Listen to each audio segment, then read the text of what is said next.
अध्यक्ष जी, किसी भी देश की विदेश नीति अपने में कोई स्वतंत्र नीति नहीं होती है, वरन वह किसी देश की आंतरिक नीति को स्पष्ट करती है। उदाहरण के लिए हम अमेरिका को ले सकते हैं। उसने अपने यहाँ अधिक अन्न पैदा किया और जब उसके पास अनाज फालतू बच गया, तब वह अपने बकाया अनाज की बिक्री के लिए ऐसे देशों की तलाश करने लगा जो उधार पर माल ले सकते हों, किंतु हमारी आंतरिक नीति ने यह तय किया कि खर्चीले ढंग से सरकार चलाएंगे और स्वदेशी मुद्रा की कोई राशि हमारे पास नहीं बचेगी। हमने कर भी लगा दिए और मुद्रा प्रसार भी कर दिया। कुछ संकट पड़ने के बाद इस बात की आवश्यकता को नहीं समझा कि उस पैसे का कहीं अन्यत्र उपयोग कर सकें। श्रीमान, मुझे माननीय प्रधानमंत्री जी के इस कथन पर दुख होता है कि दुनिया के अमीर और गरीब देशों का अंतर लगातार बढ़ता जा रहा है। मैं उनसे यह पूछना चाहती हूँ कि भारत की विदेश नीति ने उस अंतर को घटाने की क्या कोशिश की है? क्या भारत सरकार ने कभी दुनिया की पंचायत में यह कहने की हिम्मत की है कि बालिग मताधिकार के आधार पर यूएनओ का चुनाव होकर एक संसद बनाई जाए?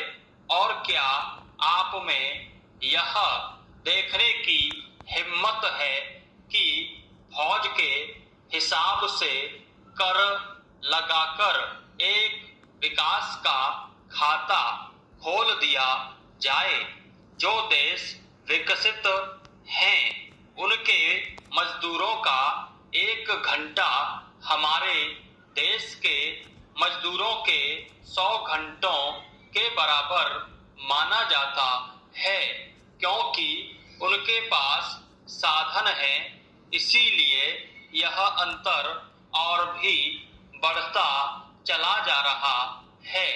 किसी देश के अंदर आंतरिक नीति में अमीरी और गरीबी का अंतर बढ़ता चला जा रहा हो और वह दुनिया के देशों में विद्यमान अमीरी और गरीबी के इस अभिशाप को समाप्त करेगा, यह समझ में आने वाली बात नहीं है। पैराचेंज। अब मैं आपका ध्यान एक और बात की ओर दिलाना चाहती हूँ।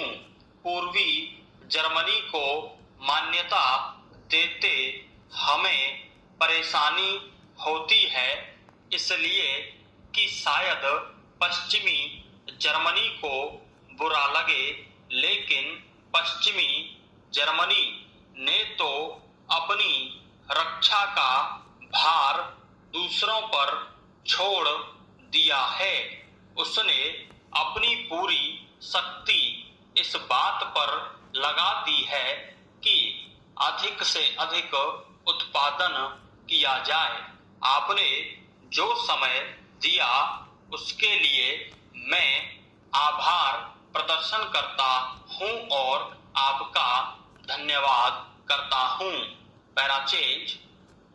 अध्यक्ष जी, जिस समय पाकिस्तान ने भारत पर हमला किया था, उस समय उन्होंने देश की रक्षा के लिए महत्वपूर्ण कार्य किया था। इसके साथ ही मैं मंत्री महोदय को यह भी स्मरण दिलाना चाहता हूं कि शायद उन्होंने इस पर ध्यान नहीं दिया कि इस बार जो राष्ट्रीय पुरस्कार मिले हैं उनमें रेलवे प्रशासन को केवल 2 ही प्राप्त हुए हैं, जबकि मैं ऐसा मानता हूं कि हमारी सेना के बाद अगर किसी ने युद्ध काल में सराहनीय कार्य किया है तो वह रेलवे प्रशासन अथवा रेलवे कर्मचारी और अधिकारी हैं।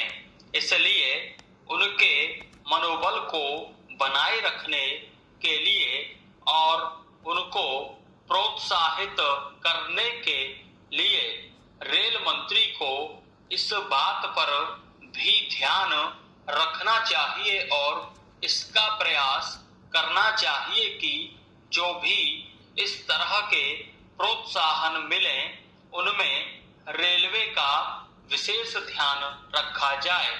रेल मंत्री महोदय ने अपने वक्तव्य में भी रेलवे कर्मचारियों की प्रशंसा की है या उनको प्रोत्साहन दिलाया है, लेकिन यह प्रोत्साहन शांति काल में भी बना रहना चाहिए।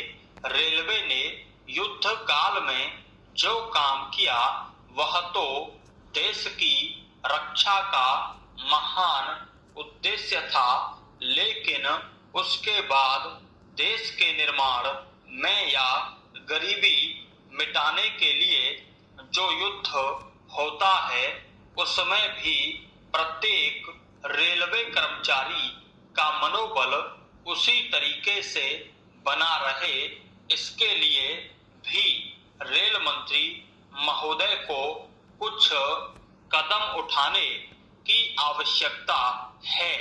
मैं ऐसा मानता हूं कि वह किसी भी तरीके से करें, उनका तरीका कुछ भी हो, लेकिन उनको यह करना चाहिए कि जितने भी रेलवे कर्मचारी हैं, जो भी रेलवे को मुनाफा हो उसमें वह साझीदार हों, चाहे आप उनको बोनस के रूप में कुछ दें, चाहे किसी और तरीके से दें, लेकिन हर वर्ग के रेलवे कर्मचारी को मालूम होना चाहिए कि यदि वह देश के निर्माण के संबंध में ठीक तरह से काम करेगा तो उसको पुरस्कार के रूप में